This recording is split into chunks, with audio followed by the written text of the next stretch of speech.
Un effort pour aider l'humanité n'a jamais été le travail d'une seule personne, mais bien d'un ensemble. L'association Un regard sur l'autre vous interpelle et vous invite à porter un regard sur l'orphelin, cet être qui a tout perdu. La perte d'un parent est synonyme de choc, de rupture, souvent brutale. Toute la vie quotidienne est soudainement bouleversée. Des jeunes enfants se retrouvent dans une situation de grande vulnérabilité, souvent forcés de vivre hors de chez eux, dans des abris précaires, de boire de l'eau non potable, de faire leurs besoins et leurs toilettes à ciel ouvert, dans des conditions qui les privent de toute intimité. Nous pourrions multiplier les raisons pour lesquelles ce projet a vu le jour. Finalement, celui qui visionne cette vidéo est aussi, si ce n'est plus, alerté que nous sur la place unique de l'orphelin auprès d'Allah. Notre but n'est-il pas de plaire au plus clément? Il est rapporté dans un hadith que le prophète, sallallahu alayhi wa sallam, a dit « Quand l'orphelin pleure, le trône du Créateur frémit. Alors Allah, gloire à lui, dit à ses anges « Ô mes anges, quel est celui qui a fait pleurer cet orphelin dont j'ai enseveli le père dans la poussière ?» Alors les anges répondent « Ô Allah, tu es l'omniscient. » Allah leur dit alors « Je vous prends à témoin, ô mes anges, que celui qui le consolera et le satisfera, je lui donnerai satisfaction le jour du jugement dernier. » Le Yatim Tour se déroulera du 20 juillet au 9 août. Notre tournée interviendra dans le nord-est de l'Algérie, auprès des orphelinats des villes suivantes: Skikda, Annaba, Tizi Ouzou. Ce projet s'articule autour de deux axes principaux et qui nous semblent être les plus urgents. L'éducation. En distribuant des fournitures scolaires, nous interviendrons sur les freins à la durabilité de l'éducation.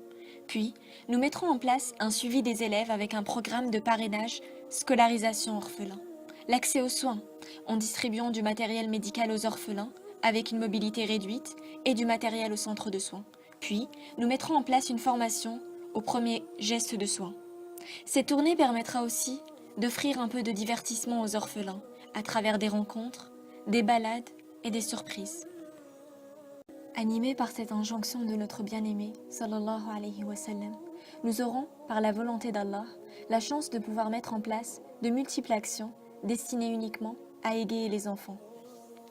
Pérenniser l'action par des plantations d'arbres fruitiers, mais également offrir de l'amusement et des sourires par des ateliers ludiques, des sorties culturelles. Le coût total de ce projet a été évalué aux alentours de 7 000 €. Nous avons déjà un apport qui a pu être récolté grâce aux actions et aux événements que nous avons pu organiser. Il nous manque une somme. Cette somme nous permettra de concrétiser ce beau projet qui nous tient tant à cœur. Ce financement servira à prendre en charge la location d'un conteneur, qui servira donc à transporter tout le matériel médical, scolaire, offert par les différents donateurs. Le coût du conteneur comprend le transport qui se fera au départ de Lyon jusqu'à Marseille, ensuite vers Skikda, première ville où nous nous rendrons. Le coût de la location du conteneur de Lyon à Skikda a été estimé à 2 500 €. À ce jour, nous avons récolté 280 €. C'est avec vous que ce projet pourra devenir une réussite. Non pas une réussite de l'association, mais une réussite pour nous tous, en faveur des orphelins. C'est ensemble que nous arriverons à faire de grandes choses. Le but principal n'est pas de collecter des milliers d'euros, mais simplement de ne pas rester indifférent face à l'état des orphelins. La force de la générosité d'Allah nous permet d'espérer d'être rétribués, quelle que soit la hauteur de notre participation. Pourquoi nous en priver? L'union fait la force, et c'est cette force, cette solidarité que nous devons transmettre à nos petits frères et sœurs orphelins. Ne négligez aucun don, car aussi minime soit-il, ce dernier peut changer des vies, dessiner des sourires, essuyer une larme, apaiser des cœurs.